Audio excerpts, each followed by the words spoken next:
నమస్తే. తెలంగాణ ప్రభుత్వం డ్రగ్స్ మీద ఉక్కుపాదం మోపుతుంది అని క్లియర్ కట్‌గా ఆదేశాలు జారీ చేశారు సీఎం రేవంత్ రెడ్డి. ఆయన తీసుకుంటున్నటువంటి నిర్ణయాలు, ఆయన పెడుతున్నటువంటి సమీక్షా సమావేశాలు ప్రధానంగా రాష్ట్రంలో ఎక్కడా కూడా అసాంఘిక కార్యకలాపాలు జరగకూడదు. ఆ విషయంలో చాలా అలర్ట్‌గా ఉండండి. ఏ మాత్రం తేడా వస్తే ఎవరిని ఊరుకునేది లేదు, వదిలేది లేదు అని క్లియర్ కట్‌గా చెప్పేసినటువంటి పరిస్థితి.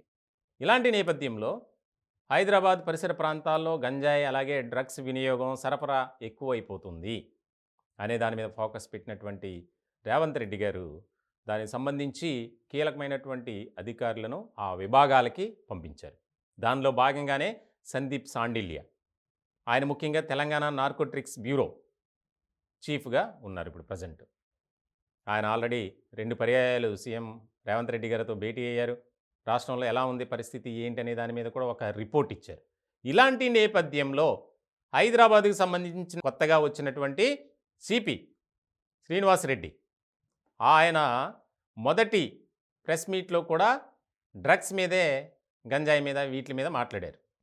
తాజాగా రాత్రి హైదరాబాద్ నగరంలో ఉన్నటువంటి ముఖ్యంగా మాదాపూర్, బంజారాహిల్స్, జూబ్లీహిల్స్ ఈ 3 ప్రాంతాల్లో 20కి పైగా పబ్బులపై ఆకస్మిక దాడులు చేశారు. దాడులు చేసి అక్కడ ఏదైతే టైమ్ పీరియడ్ ఉంటుందో, అంటే అనుమతికి మించి కొన్ని 11 ఉన్నాయి, 12, 1 గంట ఇట్లా వారి యొక్క అనుమతిని బట్టి నిర్వహించాల్సి ఉంది. కానీ ఎక్కడా కూడా ఆ పరిస్థితి కనిపించట్లా. ఒక్కసారిగా మెరుపు దాడులు చేశారు. అక్కడ ఏంటి పరిస్థితి, ఏం జరుగుతుందని పరిశీలించారు. కొంతమందికి నోటీసులు ఇచ్చారు. మీరు సమయం దాటిన తర్వాత కూడా చేస్తున్నారు, ఇలా అయితే ఉపేక్షించేది లేదు అని. మొట్టమొదటిసారిగా స్నిప్పర్ డాగ్స్తో సోదాలు, తనిఖీలు చేయించారు. వాస్తవంగా పోలీస్ డిపార్ట్మెంట్లో స్నిప్పర్ డాగ్స్ అనేది ఇటువంటి డ్రగ్స్ విషయంలో ఎక్కువగా వినియోగిస్తుంటారు. ఇలాంటి క్రమంలో అంటే హైదరాబాద్ పరిసర ప్రాంతాల్లో, ముఖ్యంగా హైదరాబాద్ నగరంలో డ్రగ్స్ వినియోగం, సరఫరా రకరకాలుగా ఎలా జరుగుతుంది ఏంటి అనే దాని మీద అధికారులకు సమగ్రమైనటువంటి నివేదిక ఉన్నటువంటి తరుణంలో రానున్నది న్యూ ఇయర్ సెలబ్రేషన్స్. ఎలా అయినా సరే అడ్డుకట్ట వేయాలి. కోట్లాది రూపాయలు విలువైనటువంటి డ్రగ్స్, గంజాయి హైదరాబాద్ నగరానికి వస్తుంది. దీనికి ముందే చెక్ పెట్టాలి అని ఆ రకంగా సోదాలు చేశారు. అలాగే ప్రతి పబ్బు నిర్వాహకులకి ఒక రకమైనటువంటి నోటీసులు కూడా ఇచ్చారు. ఈ వ్యవహారంలో ఎంత పెద్దవారున్నా సరే, గతంలో చూసాం మనం హైదరాబాదులో ఏదన్నా పబ్లో రైడ్ జరిగిందంటే, గొడవలు జరిగినాయంటే ప్రజాప్రతినిధుల కుమారులు, ఐపీఎస్, ఐఏఎస్ కుమారులే ఉంటారు, ఇంకా ఎవరు దొరకరు. ఇలాంటి సందర్భంలో చాలా క్లియర్ కట్గా ఇండికేషన్స్ ఇచ్చారు. ముఖ్యంగా తెలుగు సినీ పరిశ్రమలో డ్రగ్స్ వినియోగం కూడా ఎక్కువ అవుతుంది. వారికి కూడా ఆల్రెడీ కొంతమందికి నోటీసులు ఇచ్చారు. బహిరంగంగానే చెప్పారు, ఎక్కువగా టాలీవుడ్లో డ్రగ్స్ వినియోగం జరుగుతుంది, ఎవరిని కూడా వదిలిపెట్టం అని.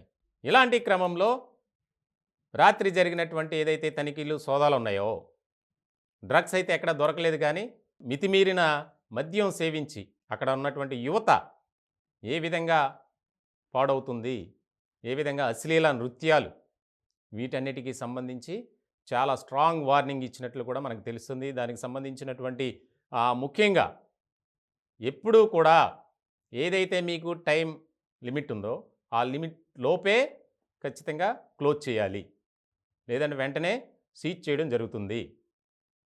ఎప్పుడు రైడ్స్ ఉంటాయో చెప్పం, మెరుపు దాడులు ఉంటాయి అని వారికి ఆదేశాలు జారీ చేశారు.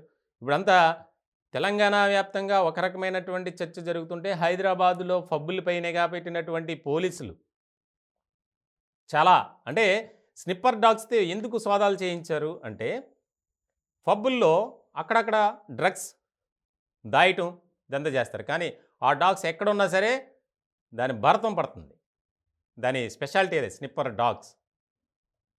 ఇలాంటి నేపథ్యంలో అక్కడ ఉన్నటువంటి పబ్బు నిర్వాహకులు, అక్కడికి వచ్చినటువంటి యువత భయపడ్డారట. తనకి ఇక నుంచి మొత్తానికి చాలా కంట్రోల్కి వచ్చే అవకాశం స్పష్టంగా కనిపిస్తుందని పోలీస్ వర్గాల్లో చర్చ అయితే బాగా జరుగుతుంది.